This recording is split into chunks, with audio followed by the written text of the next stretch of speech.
Xo'p, Nodirbek Ismoilov Biologiya milliy sertifikat to'plami 2025 ikkinchi kitob. Birinchi variant, ikkinchi savol.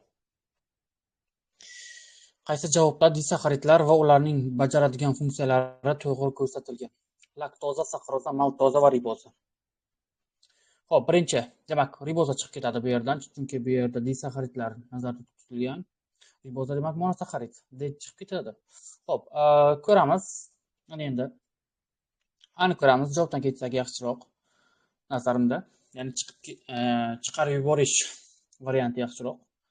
A6 degan. A demak 6 sistem tuzuvchilar tarkibiga kiradi. Laktoza bu to'g'ri. B ni ko'ramiz. B saxaroza 4 glyukozaning asosiy manbasi bu to'g'ri. Glyukozaning asosiy manbasi bu saxaroza. D ga 1 ni ko'ramiz. D 1. Xo'p, riboza. D chiqib ketadi o'zi. Demak, A javob chiqib ketadi. B javobni ko'ramiz. A ga 6 degan. Demak, sistem tuzuvchilar tarkibiga bu to'g'ri. B ga 4 glyukozaning asosiy manbai bu to'g'ri. C ga 2 degan. C maltoza 2 unayotgan urug' uchun energiya manbai bu to'g'ri gap. Xo'p, B javob to'g'ri keldi bizga. A javob demak D chiqib ketdi. Shuning uchun to'g'ri kelmadi. Demak, bular aniq to'g'ri kelmaydi. Demak, B javob to'g'ri keldi bizga. Belgilab qo'yamiz buni. Belgilab qo'yaylik.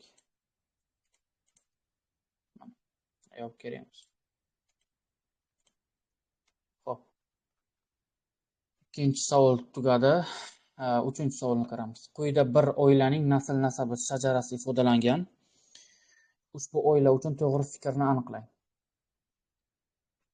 Quyida bir oilaning nasl nasabi shajarasi ifodalangan. Ushbu oila uchun to'g'ri fikrni aniqlang. Xo'p, demak, bu ayol heterozigota, erkak, gomozigota yoki gomozigota bo'ladi.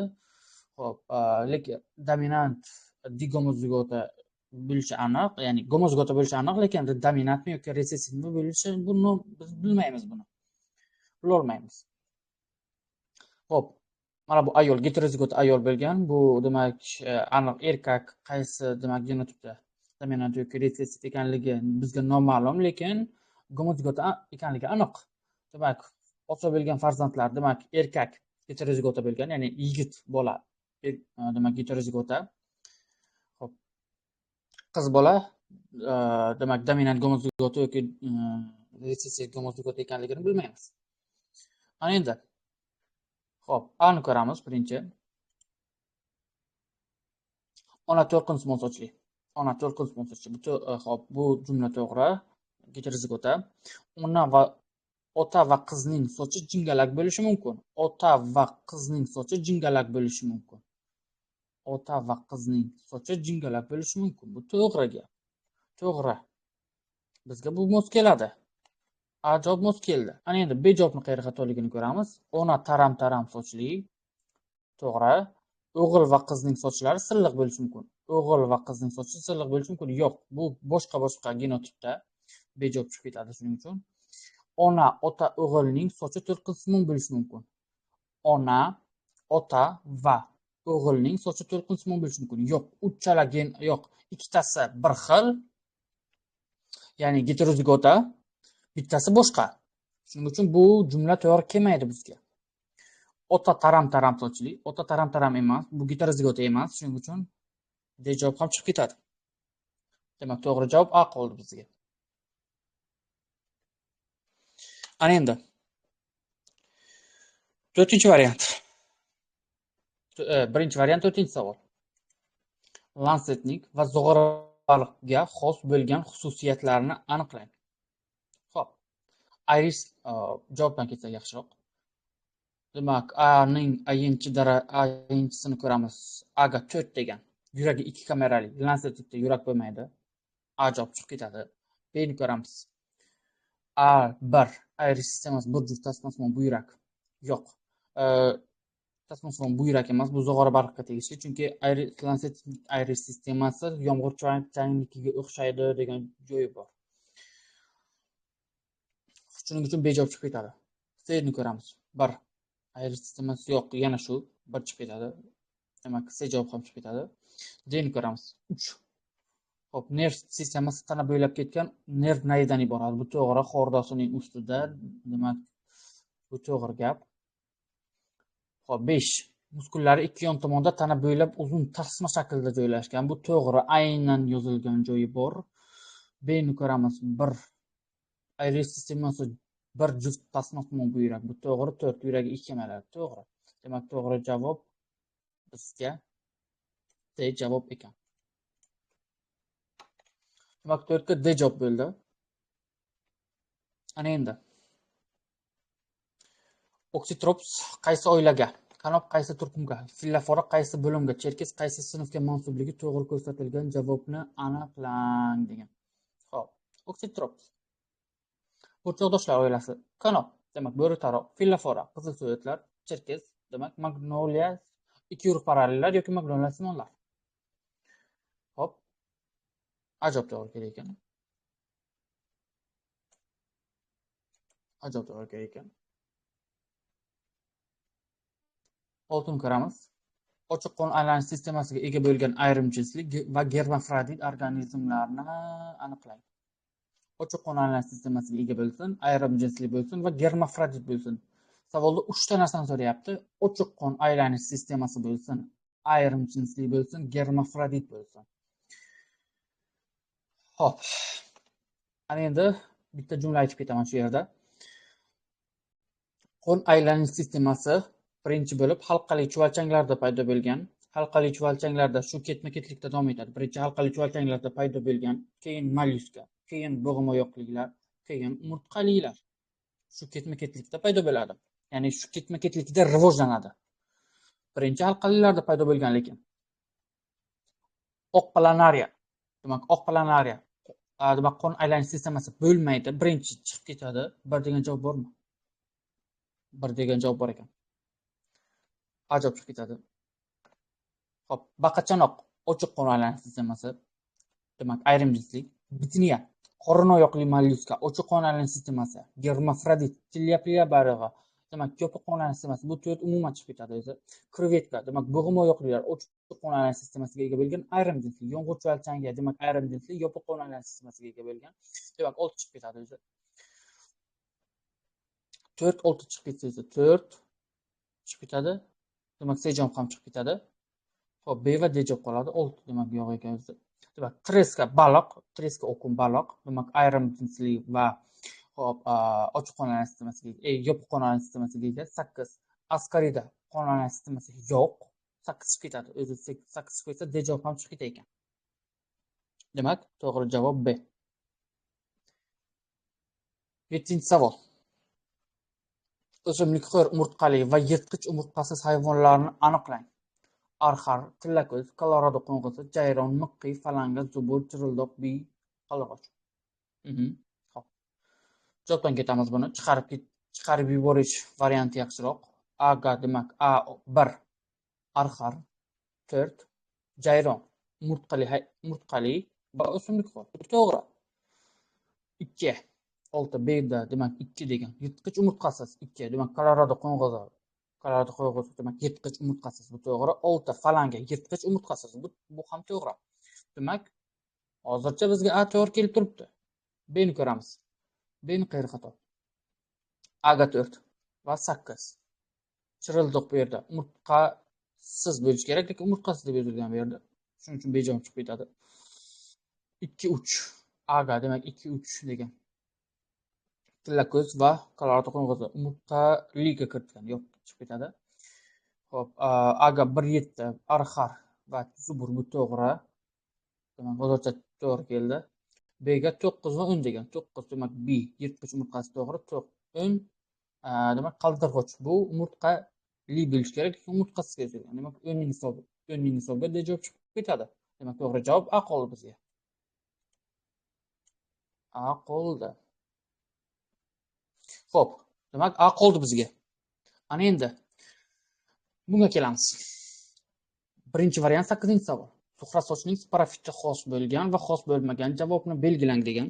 Juda zo'r savol ekan shu yerda. Xo'p, spora hosil qiluvchi bo'rtmachaga ega, zigot hosil qiladi, sorusga ega, yashil yuraksimon o'simtaga ega, fotosintez qiladi, ildizpoyali o'simlik va ko'p hujayrali arxigoniga ega.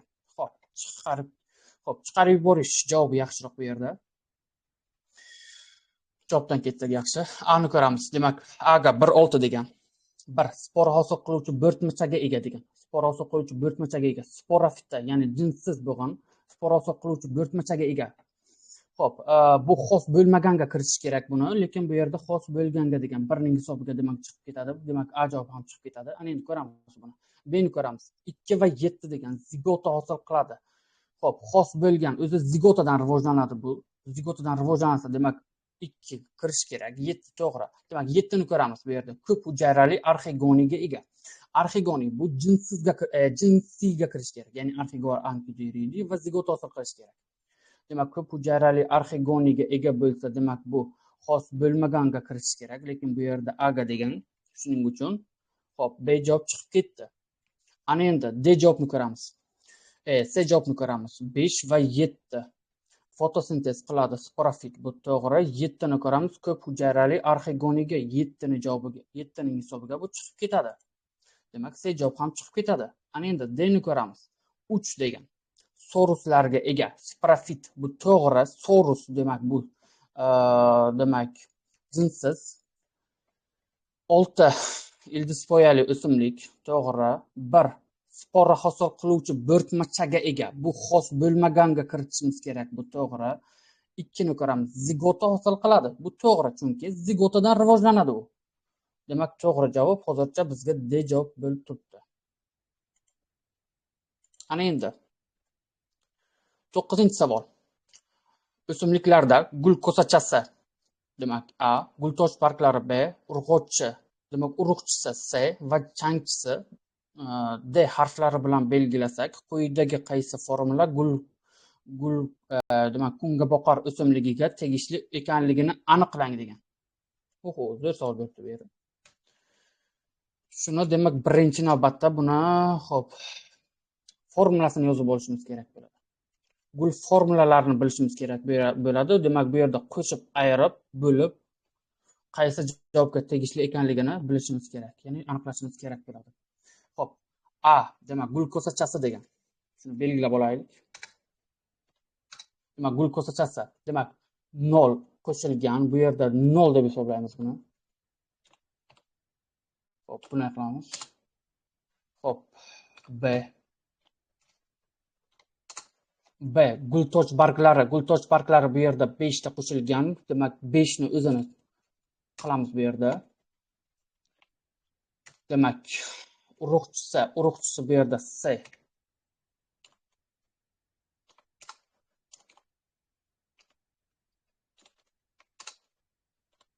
Urug'chisi bu yerda 2 ta qo'shilganligi uchun 2 ni qilamiz bu yerda.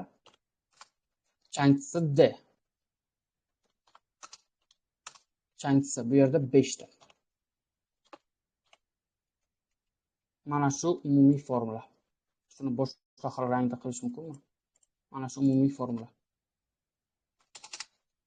Xo'p, ana endi javobdan ketish varianti. B plus D. Demak, 5 plus 5 10 bo'luv C minus A. 2 minus 0. Demak, 2. Xo'p, 10 bo'luv 2 demak 5. Demak, A javob bizga to'g'ri kelar ekan. Biz A javob o'z turibdi. Zo'r tuzgan ekanlar. Ya'ni to'g'ri javoblar birinchi qiyin savollarni javobini birinchida turgan ekan. O'zi juda ham zo'r savol ekan. Xo'p. Demak, A javob to'g'ri kelib turibdi bizga. Birinchi variant 10-savol. Yer yong'oq va demak yer bag'ri tugmachagulga tegishli umumiy tushunchalarni aniqlang. Murakkab barg, hujayra devoriga ega, quruq meva, qiyshiq gul, fitosenez vakili, murakkab qulqorg'onga ega. 1, 4, 5. Xo'p. Murakkab barg. Yer yong'oq, demak murakkab, yer bag'ri tugmachagul oddiy, umumiy emas. 1 chiqib ketadi. 1 ning hisobiga demak A va B javoblar chiqib ketadi. Seni ko'ramiz. Xo'p, 2 hujayra devoriga ega, bu to'g'ri. 3 quruq meva, ikkovi ham quruq meva. 5 ni ko'ramiz. Fitosenez vakili, ikkovi ham fitosenez vakili. Demak, C javob bizga to'g'ri kelib turibdi. D ni ko'ramiz. 3 quruq meva, 4 qiyshiq gul. Qiyshiq gul. Demak, yer yong'oq bu yerda qiyshiq, yer bag'ir tug'macha gul, demak to'g'ri gul. O'ylalarda yozilgan bu. 6ni ko'ramiz. Murakkab gul qo'rg'onga ega. Xo'p, murakkab gul qo'rg'onga ega bo'lgan. Demak, bu ikkoviga ham tegishli. Demak, 4 ning hisobiga D javob chiqib ketadi. Demak, to'g'ri javob C bo'ladi bu yerda. Demak, 10 ta variant tahlili bo'ldi. 10 ta variant tahlili bo'ldi endi.